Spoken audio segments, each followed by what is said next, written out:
Oke, assalamualaikum warahmatullahi wabarakatuh. Waalaikumsalam warahmatullahi wabarakatuh.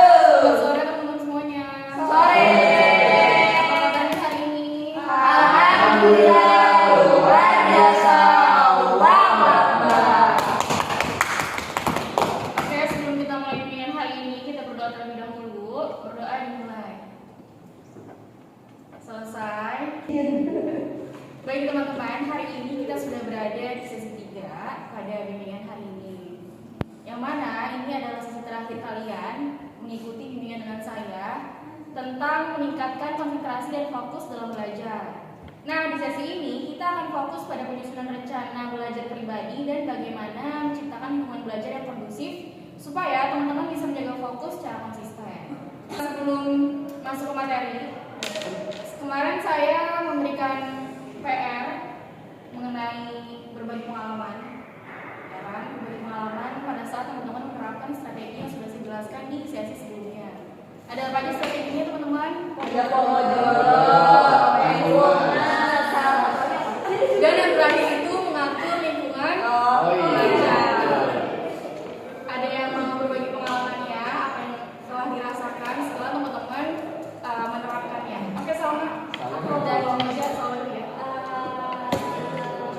Aku nerapin teknik tanpa ke situ, main bola ke situ. Jadi ketika aku lagi belajar, udah kayak bosan nih belajar, kayak udah lebih stress, kayak teknik sebentar, Bukan.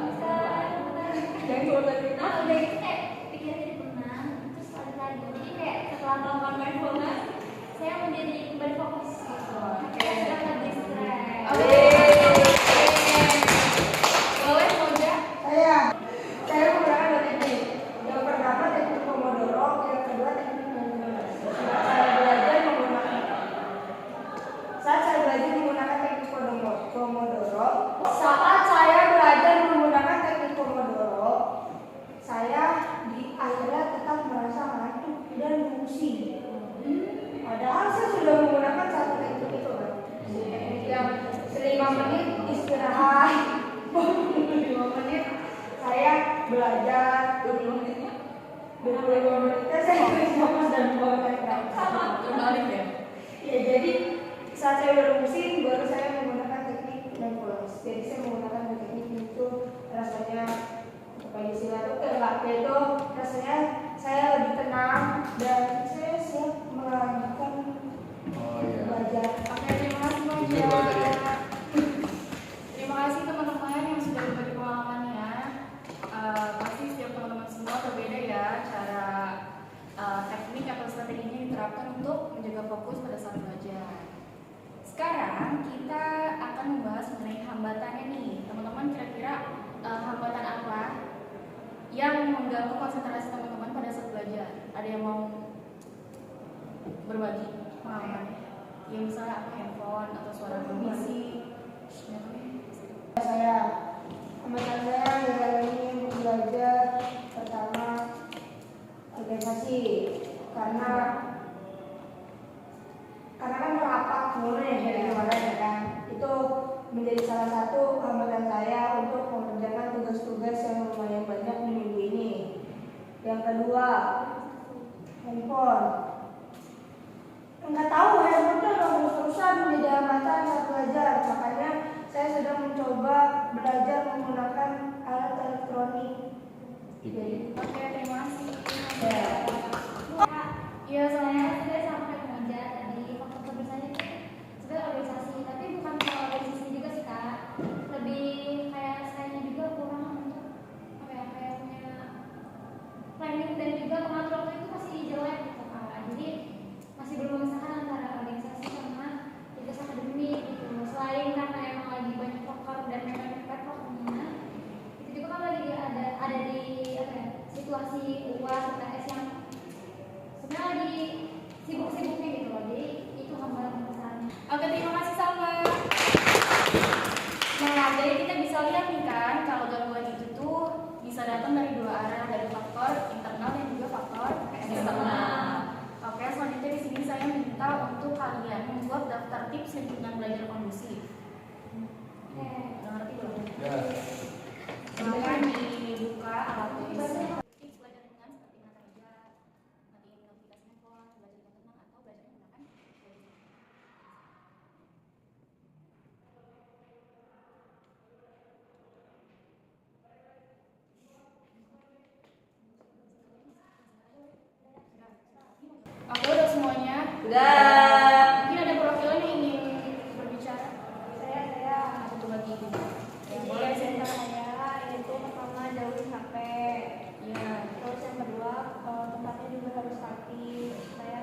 Yang pertama, waktu belajar yang paling efektif untuk kalian di jam berapa? Terus yang kedua, strategi fokus apa nih mau cocok? Yang kemarin sudah dijelasin ada Pomodoro, mindfulness dan juga mengatur lingkungan. Dan yang ketiga, komitmen pribadi yang mau dijaganya. Dikasih waktu berapa ya? Berapa menit kira-kira? 5 menit. Oke, dimulai dari sekarang. Udah teman-teman? Udah. Oke, selanjutnya di sini teman-teman diminta untuk mempresentasikan hasil rencana pribadi singkatnya. Mau dimulai dari mana? Saya kanan. Boleh Moja. Saya nih. Jadi waktu Dengarkan teman-teman. jadi apa tadi sih? Waktu. Udah kak, kurang fokus. Jadi waktu yang saya gunakan untuk belajar biasanya sebelum tidur dan setelah subuh. Nah, terus habis itu teknik yang saya gunakan itu teknik Pomodoro dan mindfulness. Terus komitmen saya setelah mengikuti bimbingan ini, saya mau mulai belajar dengan giat lagi. Tidak berat-berat gitu. Jadi jam belajar saya yang efektif bagi saya itu dari jam 12 malam sampai subuh. Terus teknik yang saya gunakan Pomodoro sama mindfulness juga. Terus komitmen saya setelah bimbingan ini semoga saya bisa belajar lebih biar saya belajar lebih giat lagi dan bisa menggunakan waktu lebih baik lagi. Aku waktu yang tepat yaitu jam 8 sampai jam 10. Dan gitu nanti dilanjut jam 4 sampai subuh aja sampai pagi lagi sampai jam 6. Dan gitu strateginya yaitu mindfulness dan Pomodoro dua-duanya dipakai.